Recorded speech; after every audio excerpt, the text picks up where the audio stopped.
ప్రార్థించుదాము. పరిశుద్ధుడా, ప్రేమగల తండ్రి, దయగల దేవ, మిక్కిలి దయా కనికరం కలిగినటువంటి మా మంచి కాపరి, మా గొప్ప కాపరి, ప్రధాన కాపరి యేసుక్రీస్తు ప్రభువా, ఈ పరిశుద్ధ నామానికి మరొకసారి మా నిండు కృతజ్ఞత స్తోత్రములు, స్తుతులు, వందనములు చెల్లిస్తూ గత కాలము, గత రాత్రి, గత దినములు మీరు మాకు ఇచ్చినటువంటి భద్రతను బట్టి, కాపుదలను బట్టి నీకు వందనాలు చెల్లిస్తున్నాం ప్రభువా. ఇదిగో నీ వాక్యపు వెలుగులోనికి మేము ప్రయాణిస్తూ ఉండగా మర్మముతో కూడిన దేవుని వాక్కును మేము అర్థం చేసుకొని వాక్యాన్ని వింటూ ఉండగానే మా మీదికి మీ యొక్క అభిషేకాన్ని, మీ యొక్క పరిశుద్ధాత్మను మాకు అనుగ్రహిస్తూ మా మీదికి కుమ్మరిస్తూ భయముతో, భక్తితో దేవుని వాక్యాన్ని శ్రద్ధగా విని చెవులు కలిగి ఆ మంచి మాటల ద్వారా లోతైన విశ్వాసములోనికి మేము ప్రయాణించులాగున సహాయము చేయగలరంటూ యేసు నామమున వేడుకొంటున్నాము తండ్రి, ఆమేన్. దేవుని మహాపరిశుద్ధ నామానికి వందనాలు చెల్లిస్తూ ఈ శ్రేష్టమైనటువంటి ధన్యత, ఈ భాగ్యాన్ని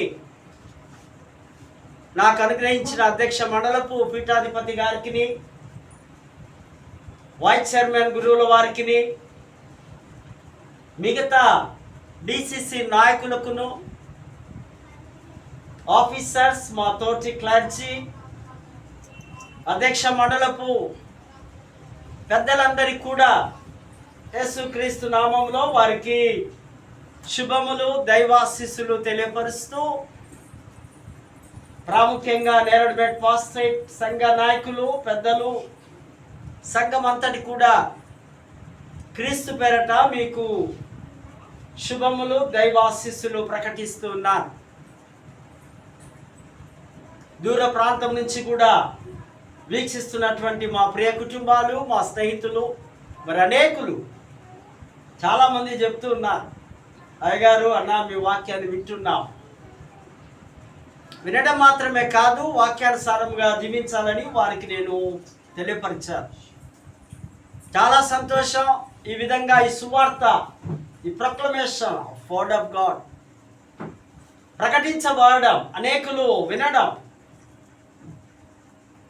బోధించడము ఒక దీవెన అయితే, వినడం మరొక దీవెన. వింటున్న మీరు, చూస్తున్న మీరు ధన్యులు. క్రీస్తునందు ప్రేమైనటువంటి వారలారా, మరి యొక్క వర్షాకాలము సీజన్లో మనం ఉన్నాం. అయినప్పటికీ దేవుడు తన మందిరానికి, మన చిన్న సంఘానికి, మన కుటుంబాలు నడిపించారు కనుక దేవుడికి మరొకసారి నా నిండు వందనాలు తెలియపరుస్తూ ఉన్నాను. లిటర్జికల్ కమిటీ నాయకులు, పెద్దలు మనకిచ్చిన ఒక శ్రేష్టమైనటువంటి అంశం, అభిషక్త పరిచర్య క్రీస్తు గాయములతో ముద్రించుట. Ordained ministry marked by the wound of Christ. అభిషక్త పరిచర్య. పరిచర్యలో చాలా రకాల పరిచర్యలు ఉండవచ్చు, కానీ ఈ అభిషక్త పరిచర్య చాలా ప్రాముఖ్యమైనది. అభిషక్తుడు మెస్సయ్య అంటాం హీబ్రూలో.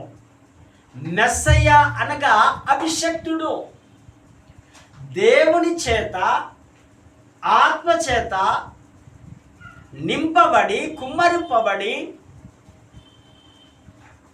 కుమారుడిగా ఒక నరావతారము ధరించుకొని ఆయన అభిషక్తుడుగా ఈ లోకానికి వచ్చారు. ఈ అభిషేకం అన్నది అన్ని మతాల్లో మనం చూస్తాం. ప్రపంచంలో అనేక మతాల్లో ఆ మత గురువులను అభిషేకించే విధానం. క్రైస్తవ మతములో మన మత గురువులు వేదాంత విద్యను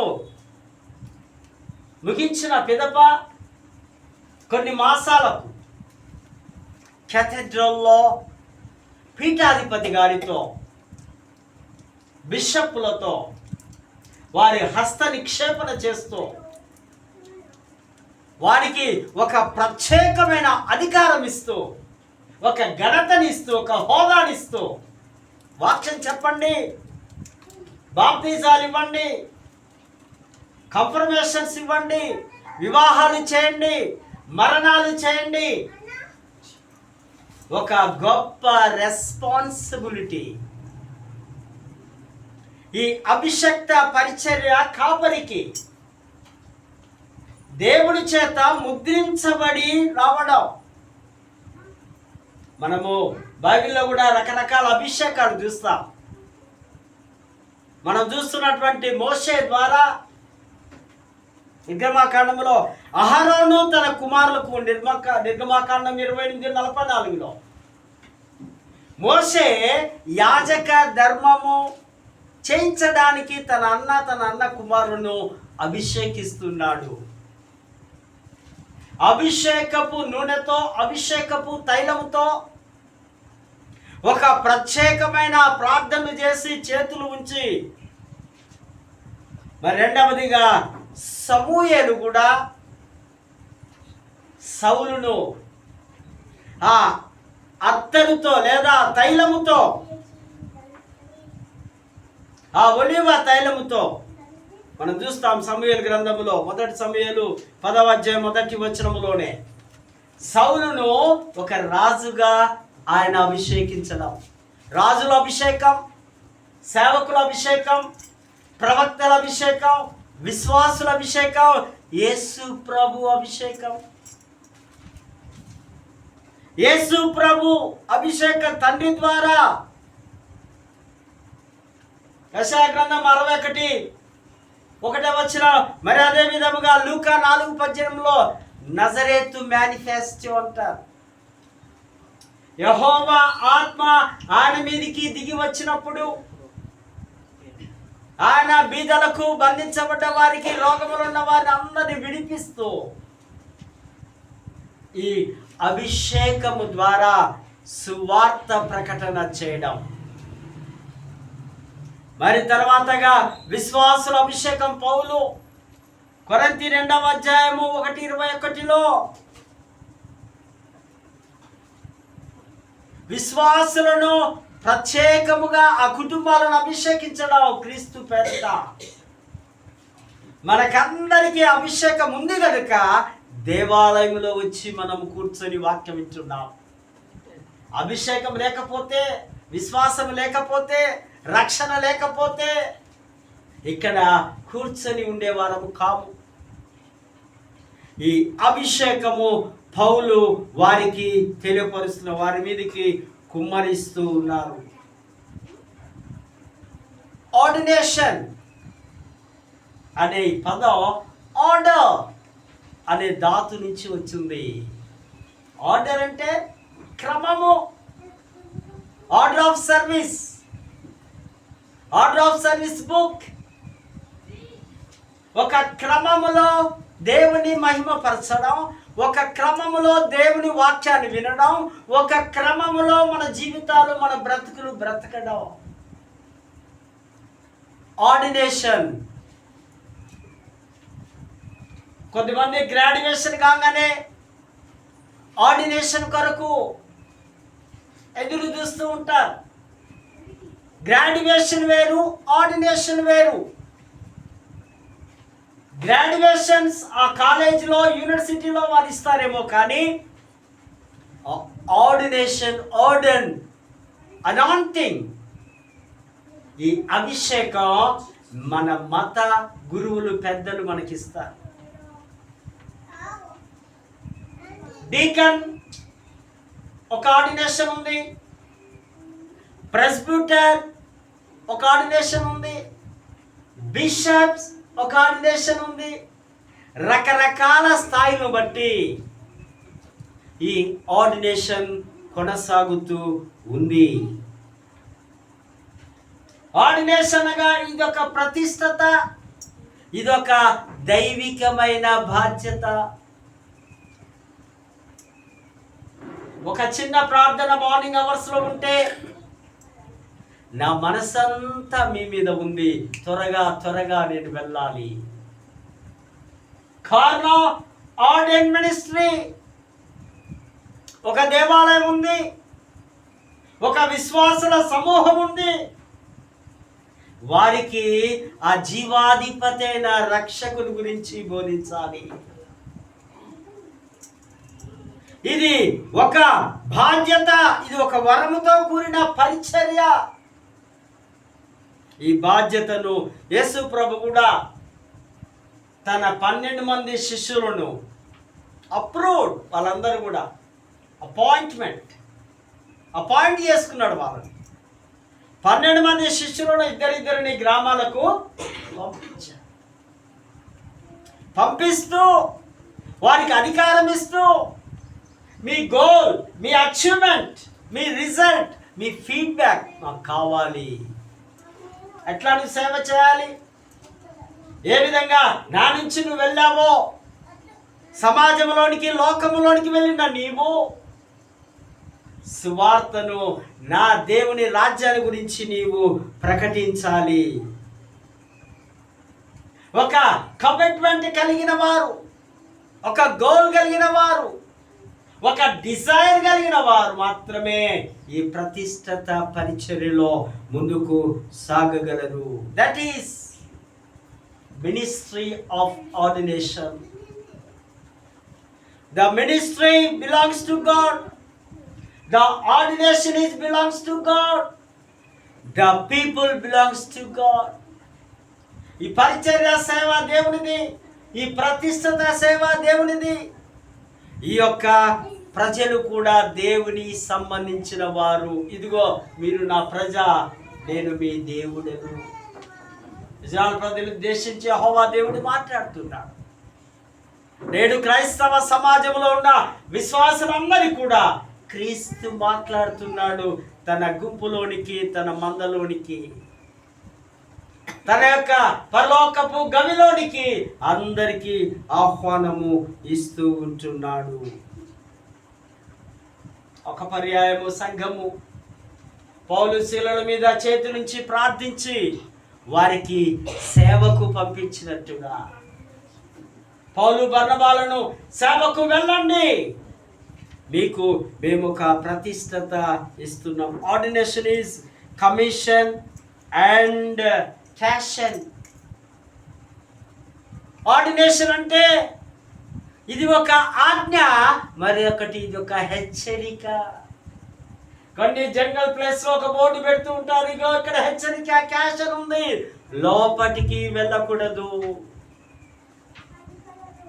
మీరు వెళ్ళినప్పుడు ఆ ప్రాంతంలో మహారాష్ట్రలో వారికి సరదా 3-4 నెలలకు ఒకసారి కారు వేసుకుని హాయిగా ఓ 50-60 వేల రూపాయలు ఖర్చు పెట్టుకొని తిరిగి వస్తూ ఉంటారు. పురుల మధ్యలో ఉంటూ అక్కడ క్యాష్ అని చూస్తూ ఉంటారు బోర్డ్స్. గమనించండి, ఇక్కడ ప్రమాదం ఉంది, అపాయం ఉంది, హెచ్చరికలతో కూడినది. Ordination is commission and caution. ఇది ఒక ఉత్తర్వు మరియు హెచ్చరిక. జాగ్రత్తగా ఉండాలి. ప్రభు పిలుస్తున్నాడు యెహెజ్కేలును, ఓ నరపుత్రుడా, 33:7 నరపుత్రుడా, నీవు కావలి వానిగా ఉండు. 7 చూస్తావు. నీవు ఆ మందను, ఇజ్రాయెల్ ప్రజలను కాయాలి, కావలి వానిగా. ఆ మందకు, ఆ గుంపుకు ఏదైనా అపాయమో, ఏదైనా సునామో, ఏదైనా ప్రమాదమో, ఏదైనా కష్టమో, అపాయములు వస్తే నీవు బాకానాదము ఊదాలి. నీవు సౌండ్ పెంచి, ఇదిగో మీకు ప్రమాదం వస్తూ ఉంది, బాకానాదాన్ని అర్థం చేసుకోవాలి. ఇక్కడ ప్రార్థన, సువార్త, నశించిపోయే వారికి సువార్తను ప్రకటిస్తే నీవు రక్షింపబడతావు. ఒకసారి ఒక యవనస్తుడు 20 years వాడు చనిపోవాలని తీర్మానించుకొని తన జీవితం మీద విరక్తి కలిగి ఒక చెట్టు మీద ఎక్కి కూర్చున్నాడు. త్వరలోనే నేను ఉరి హ్యాంగింగ్ వేసుకొని చనిపోతానని డిసైడ్ అయ్యాడు. ఒక సేవకుడు ఆ 10:10:30 దగ్గర సేవ ముగించుకొని వచ్చి భోజనం చేసి పడుకుంటూ ఉంటే దేవుడి స్వరాన్ని వింటూ ఉన్నాడు. నీవు ఈ గ్రామవాతల వెళ్ళి ఆ చెట్టు దగ్గరికి వెళ్ళి నీ సువార్తను ప్రకటించు. నాకు పౌలు మాటలు గుర్తుకొస్తున్నాయి. సమయమందును అసమయమందును నీవు సువార్తను ప్రకటించాలి, నువ్వు బోధించాలి, వాక్యాన్ని చదవాలి. No limit. నీకు ఇక పరిధి లేదు అనగానే సేవకుడు అంటాడు, ప్రభువా రాత్రి 11 దాటింది, ఇక ఆ చుట్టుపక్కల అది కూడా చెట్టు కూడా దూరంగా ఉంది కదా, నో వెళ్ళు, నీవు కావలి వాడవు, వెళ్ళాలి, నువ్వు కాపరివి, వెళ్ళాలి. చేసేది లేక ఒకవేళ శరీర బలహీనత ఉందేమో, అయినప్పటికీ కూడా దేవుడికి విధేయుడై బైబిల్ చేత పట్టుకొని వెళ్ళి ఆ చెట్టు దగ్గర కూర్చొని నిలబడి ఒక 10 నిమిషాలు క్రీస్తు యొక్క రాకడ, ఆయన రక్షణ, ఆయన మరణ, పునరుద్ధానము, తిరిగి రానన్న ఆ విషయాలన్నీ కూడా చెప్పి క్రీస్తు ప్రేమను బోధించి ఏ విధంగా లోకానికి క్రీస్తు ప్రేమ అవసరత తెలియపరిచి వచ్చి జస్ట్ అట్లా మంచం మీద పడుకున్నాడట. వెంటనే డోర్ సౌండ్ అవుతుంది, గట్టిగా చప్పుడు అవుతుంది. అప్పుడు ఈ సేవకుడు అరే ఈ టైంలో ఎవరు అని తలుపు తీస్తే ఒక యవనస్తుడు వచ్చి వెక్కి వెక్కి ఏడుస్తూ బాధపడుతూ, ఏంటి బాబు ఎవరు నువ్వు? అయ్యానే ఫలానా వాడిని, ఈ గ్రామంలో చివరిలో ఉంటాను, ఏమైంది, ఏంటి నీ ప్రాబ్లం?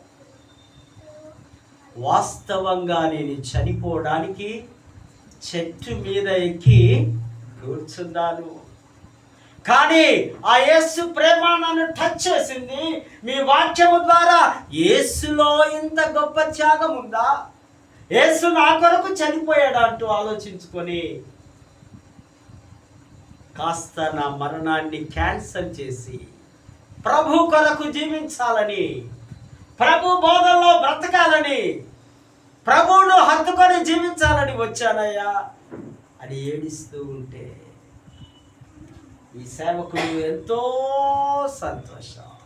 ఒక పాపి రక్షింపబడితే ఎక్కడండి ఆనందం?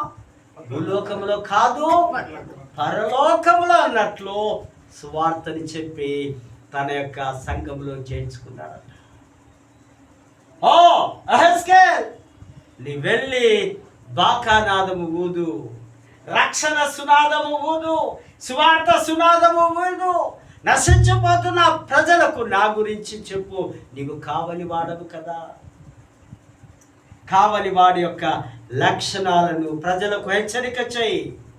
వారి పాపము నుండి వారు మార్చబడాలి, వారి శాపం నుంచి బయటకు వచ్చి దేవుని రక్షణను వారు అంగీకరించాలని హెచ్చరించు.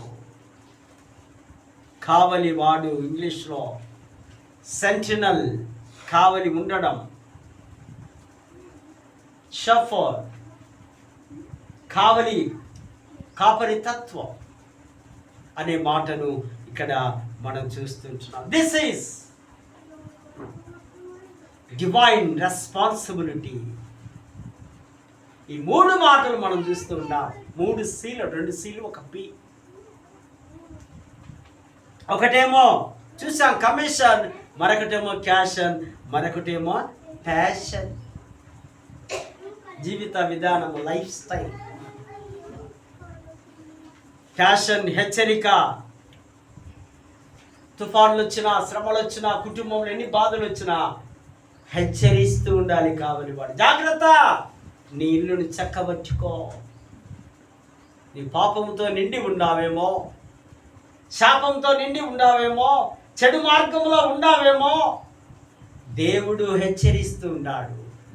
ప్రవక్తలు సూటిగా చెప్పేవారు ఆ దినాల్లో. ఈ దినాల్లో ఆ కాపరులు, సంఘ గురువులు చెప్పడానికి కొంచెం కష్టమవుతుంది వారికి.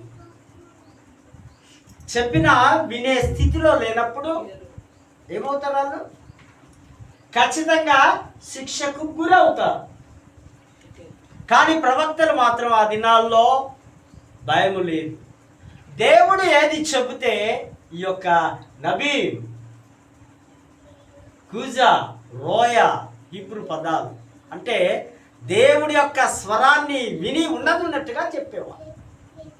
ఆ విధంగా అక్కడ అభిషేకముని ఇక్కడ మనము చూస్తుంటున్నాం. ఎనీ అటాక్, ఏ ప్రమాదం వచ్చినా కావలి వాడు వెళ్ళి వారిని భద్రపరచాలి, వాక్యాన్ని బోధించడం, ఇవన్నీ కూడా అక్కడ మనము చూస్తుంటున్నాం. కాపరికి సొంత ఎజెండా కాకుండా, సొంత బోధలు కాకుండా, సొంత మాటలు కాకుండా వాక్యములో ఉన్న మాటలని దేవుడు ఏది తెలియపరిస్తే అదే బోధించాలని కాపర్లో మొరాలిటీ ఉండాలి, ఎథికల్లీ ఉండాలి, స్పిరిచువల్లీ ఉండాలి వారి జీవితంలో. అటువంటి వారే నిజమైనటువంటి కాపరులుగా మనం చూస్తుంటున్నాం. మెస్సయ్య యొక్క అభిషేకంలో ఆయన యొక్క ఆధ్యాత్మిక సుగుణాలు చూస్తాం. నెంబర్ 1, బీదలకు, దీనులకు, బాధితులకు సువార్తను ప్రకటించడం. బీదలు అంటే వాక్యములో పూర్గా ఉన్నవారు, వాక్యము ఏమీ అర్థం కాలేని వారికి ఆధ్యాత్మికంగా ఆ స్థితిలో చాలా జీరో స్థాయిలో ఉన్న వారిని యేసు ప్రభు వారికి బోధిస్తున్నారు. రెండవదిగా ఆధ్యాత్మికంగా, శారీరకంగా రోగులైన వారిని, నలిగిన వారిని స్వస్థత పరిచే విధముగా ఈ వాక్యమే నిన్ను స్వస్థత పరుస్తుంది. డాక్టర్స్ కాదు. డాక్టర్స్ ఏ మెడిసిన్ ఇచ్చినా కొంతకాలానికి బాగుపడ్డప్పుడు మనం అనుకుంటాం డాక్టర్స్ మెడిసిన్ ద్వారా నేను బాగయ్యాను అని. కాదు, నీ శరీర తత్వం అదే కొంతకాలానికి ఎటువంటి గాయమైనా మానిపేస్తుంది.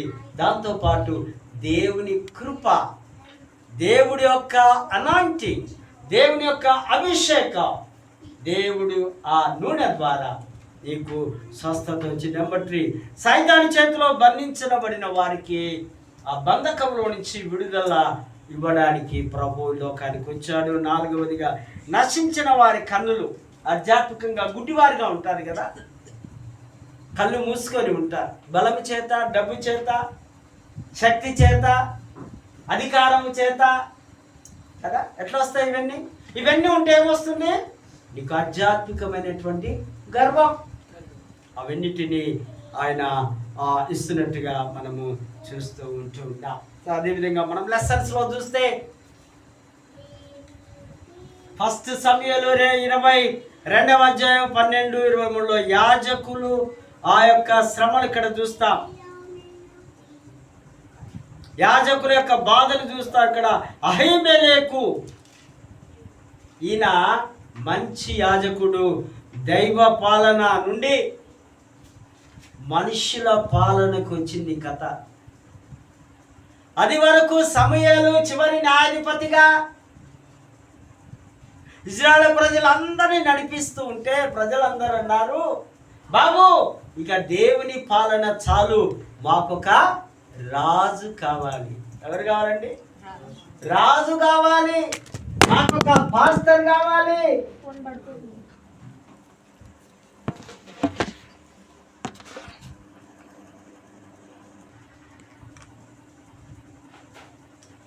దైవ పరిపాలన నుండి మనుషుల పరిపాలన, దేవుని యొక్క ఆ సంరక్షణ, కాపుదల, పరిపాలన ఇనఫ్.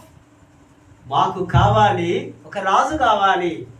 ఆ రాజు అండర్లో, ఆయన యొక్క పరిపాలనలో, ఆయన సంరక్షణలో మేము ఉంటాం. మాకు ఒక పాస్టర్ కావాలి. ఆయన బోధల్లో మా బ్రతుకులు మేము బ్రతుకుతామన్నట్టుగా రాజు కావాలన్నప్పుడు సమూయేలు తైలపు బుడ్డి తీసుకొని ఆయన దగ్గరికి, ఆ సౌలు దగ్గరికి వెళ్ళి క్రీస్తు పూర్వం 1040 సంవత్సరములో మొట్టమొదటి ఇజ్రాయెల్ ప్రజలకు సౌలు రాజుగా ఉన్నాడు. First king. బాగా గుర్తుపెట్టుకోవాలి. ఈ రాజు కొంతకాలానికి గర్వాంధుడై, కొంతకాలానికి అసూయపరుడై, కొంతకాలానికి దుర్బోధకుడై, కొంతకాలానికి స్వార్థపరుడై తన కుమార్తె మీకాల్ని ఇచ్చి పెళ్లి చేస్తాడు దావీదు. అల్లుడి మీదనే కుట్ర, అల్లుడి మీదనే పగ, అల్లునే హతమార్చాలని పాపం దావీదు తన యొక్క తల్లిదండ్రులను అకీషు రాజు నుండి పారిపోయి అదుల్లాం అనే గృహలో ఆయన తలదాచుకున్నప్పుడు తన యొక్క తల్లిదండ్రులను మోయాబు రాజు దగ్గర వదిలేసుకొని ఆయన ఒక్కడు వెళ్ళిపోతాడు. ఈ రాజుల ప్రజల పాలకుడైన ఈయన మతపరంగా ఈయన ఆ యొక్క దేవుని ప్రతినిధిగా ఉన్నాడు. ఈ సౌలేమో బెంజమిన్ గోత్రం, దావీదేమో యూదా గోత్రం. సో అక్కడ సౌలు దగ్గర అబీమెలెకు మీద ఎందుకు కోపం వచ్చింది అంటే, దావీదుకు ఆహారమును గొల్లియాతు యొక్క ఖడ్గమును ఇచ్చి దావీదును సేవ్ చేస్తున్నాడనే ఉద్దేశంతో ఈ యాజకుడైనటువంటి ఆ యొక్క అహీమెలెకును ఆయనను చంపించడం. అంత మాత్రమే కాదు, 85 మంది ఆ యొక్క మందిని యాజకులను చంపాడు నోదు దేశంలో అని అంతా కూడా ఆయన నాశనము చేస్తూ ఉన్నాడు. దోయోగు అనేటువంటి ఒక చెడ్డ వ్యక్తి అక్కడ మనం చూస్తాం. సౌలు మంత్రివర్గంలో ఈయన ఒక బలమైనటువంటి స్థానంలో ఒక పొజిషన్లో ఉన్నాడు. దోయోగు ద్వారా వారిని ఆ యాజకుడును ఆ 80 మంది వారి కుటుంబాలను చంపినట్టుగా, సంహరించినట్టుగా సౌలు యొక్క కుమారుడు యోనాతాను దావీదు దగ్గర ఉన్నాడని తెలుసుకొని కోపము పట్టలేక ఆయన ఒక కత్తి ఖడ్గము పట్టుకొని సౌలు దావీదును చంపాలని ఎదురు చూస్తూ ఉంటున్నాడు. ఈయన ఎదోమీడైన దోయోగు అనేటువంటి వాడి గురించి దావీదు 52వ కీర్తనలో 1-3 వచనంలో చూస్తాం. కపటమైన నాలుక గలవాడా, నాశనకరమైన మాటలను ఇష్టపడేవాడా, దుర్మార్గుడా, వాడే వీడుగా ఇక్కడ చూస్తున్నాం. వీడు ఇజ్రాయేలు వాడు కాదు, వీడు ఎదోమీయుడు. అసూయ చేత 85 మంది ఆ యొక్క యాజకులను చంపినట్టుగా దావీదులో ఆ చెడ్డ అనే వేరు, దావీదులో విషం అనే బీజము ఉంది. దావీదులో కాదు కానీ తన యొక్క మామైనటువంటి సౌలులో ఉంది. ఆ సౌలు చంపాలని, హతమార్చాలని చూస్తున్నటువంటి ఆ పరిస్థితిని ఇక్కడ మనము చూస్తూ ఉంటున్నాం.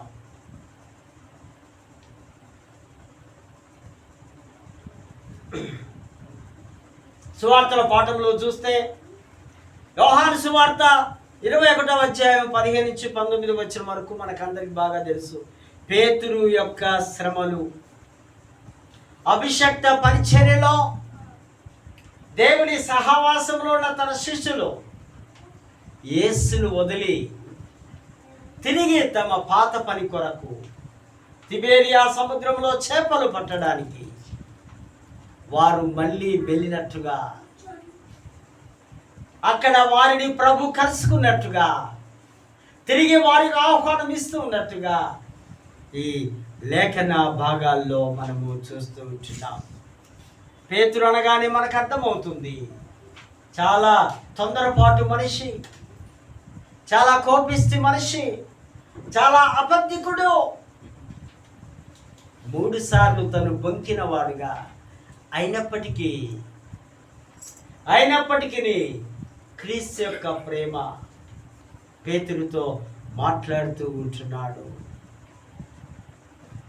ఈ అగాపే, ఈ ప్రేమ, దేవుని ప్రేమ. Peter, do you love me? ఓ పేతురు, నువ్వు నన్ను ప్రేమిస్తున్నావా? ఈ ప్రేమ అద్భుతమైన ఈ ప్రేమ 3 సార్లు అంటే ప్రేమ తెలివి మరి క్రియాత్మకమైనటువంటి ప్రేమ మనస్సుకు సంబంధించిన ప్రేమ. పెదవులతో చెప్పేది కాదు. చాలామంది యూత్ పెదవులతో మాట్లాడుకుంటూ ఉంటారు, రకరకాల మాటలు, తీయటి మాటలు, ఆకర్షితమైన మాటలు, దాని ప్రేమ అనుకుంటారు. కానీ ఇక్కడ ప్రేమ తెలివికి, మనస్సుకు, భావోద్వేగాలకు గురవుతున్నటువంటి హృదయంలో నుంచి వచ్చే ఈ అగాపే దైవిక ప్రేమ. పిలుస్తున్నాడు, పీటర్ ప్రేమిస్తున్నావు. రెండవ మాట అంటున్నాడు, ఇది ఫిలియో. ఇవన్నీ గ్రీక్ వర్డ్స్, నేర్చుకోండి. మీరు ఎట్లాగూ వేదాంత విద్యకు వెళ్ళి కాలేజీలో చదవలేరు కదా, ఆ రూటు అదంతా పోయింది. కనీసం ఒక క్వాలిఫైడ్ గురువులు వచ్చినప్పుడు ఈ హీబ్రూ గ్రీక్ వర్డ్స్ నేర్చుకుంటే మనకు కొంచెం జ్ఞానం ఉంటుంది. ఫిలియో ఇది మదిలో మెదిగే ఉద్వేగమైనటువంటి ప్రక్రియ. ఇది వ్యక్తిగతమైనది. ఫిలియో లవ్, తల్లిదండ్రుల ప్రేమ, అన్నదమ్ముల ప్రేమ, అక్క చెల్లెళ్ళ ప్రేమ, ఈ ఫిలియోలో చూస్తాం. వ్యక్తిగతమైనది. ఇది మదిలో మెదిలే ఉద్వేగమైనటువంటి ప్రక్రియ. ఇది మనము చూస్తూ ఉంటున్నాం. 16వ వచనంలో అంటాడు, నా గొర్రెలను ఏమన్నారండి, కాయము. గొర్రె పిల్లలను కాయడం. చిన్నప్పుడు సండే స్కూల్ దశలో మంచి ఆహారం ఇచ్చి